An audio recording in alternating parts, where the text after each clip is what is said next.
You are Locked On Syracuse, your daily podcast on the Syracuse Orange. Part of the Locked On Podcast Network, your team every day. All right, folks, let's talk about the quarterback room in 2025 for Syracuse football.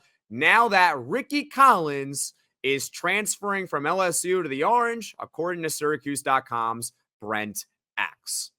I'm going to start off this segment by saying this. I do not think that Rickie Collins is a lock to start at Syracuse. I do not.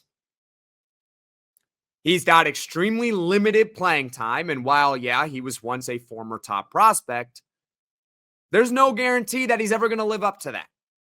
So I don't think he's a lock necessarily, okay?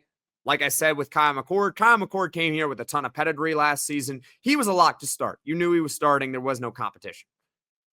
Rickie Collins, I think we have ourselves a quarterback battle, okay? So let's examine the quarterback room. For the sake of argument, though, having said everything just now, a disclaimer, for the sake of argument, Rickie Collins is the starting quarterback next year. But the player that has the best chance of winning the job outside of Rickie Collins is likely Jakhari Williams. Jakhari Williams was a 3-star recruit in the 2024 recruiting cycle, but I want you to keep in mind this. Jakhari Williams was recruited by who? Just think for a moment. Who was he recruited by? I know he eventually signed with Syracuse in December of 2024 with Fran Brown. I know that. But who was he really recruited by? That's Dino Babers, the former Syracuse football head coach for 8 years. Why do I mention that? Honestly, we don't really know how this staff feels about Jakhari Williams because he's not one of their guys. He was in their first signing class, but he committed to Syracuse long before he committed to Syracuse when Dino Babers was still the coach. Having said that, I think because of the experience, the fact that he redshirted this season as a true freshman, he's going to have the leg up. So therefore, I think he has the highest likelihood of taking the starting job from Rickie Collins. I think him and Rickie Collins are going to battle it out. And we'll see. Spring ball, spring practice, spring game, fall camp. I really wish there was preseason football games in college. I think that would be really cool. The NFL, not so much. Don't care about preseason in the NFL. But in college, I think it would be very handy. But there is none. So we'll find out in fall camp, and we'll find out week 1 who is actually starting. It's either going to be Rickie Collins or Jakhari Williams in all likelihood. Next up, you got 2 2025 quarterback commits, 2 of them.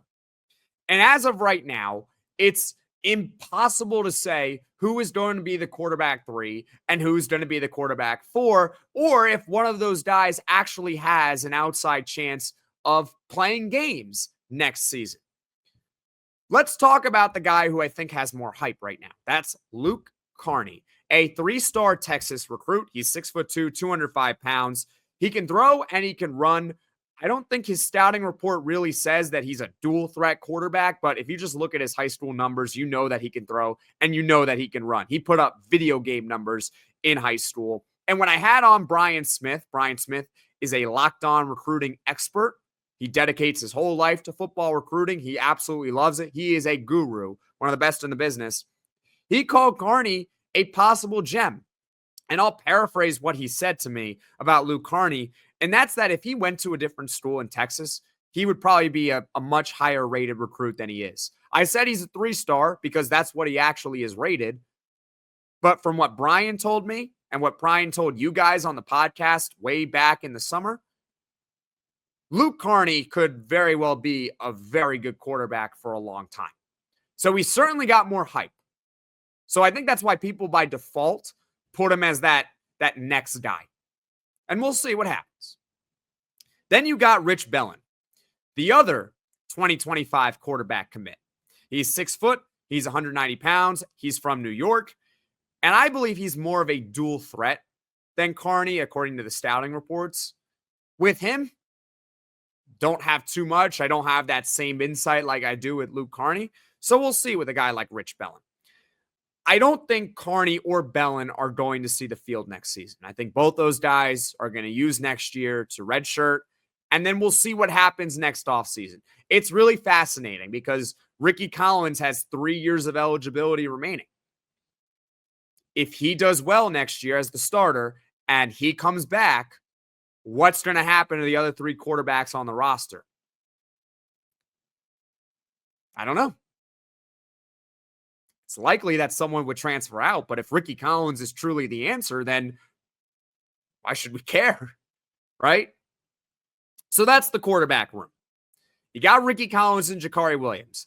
I think as of right now, on December 18th at 5:17 p.m. Eastern, when I'm recording this, I would say because of the newness that Rickie Collins is probably the favorite to start, but ever so slightly.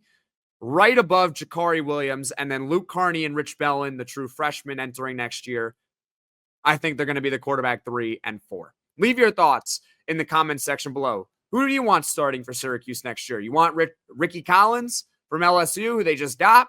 Or do you want Jakhari Williams? Or do you even want a true freshman? I'd love to hear your thoughts in the comments section below.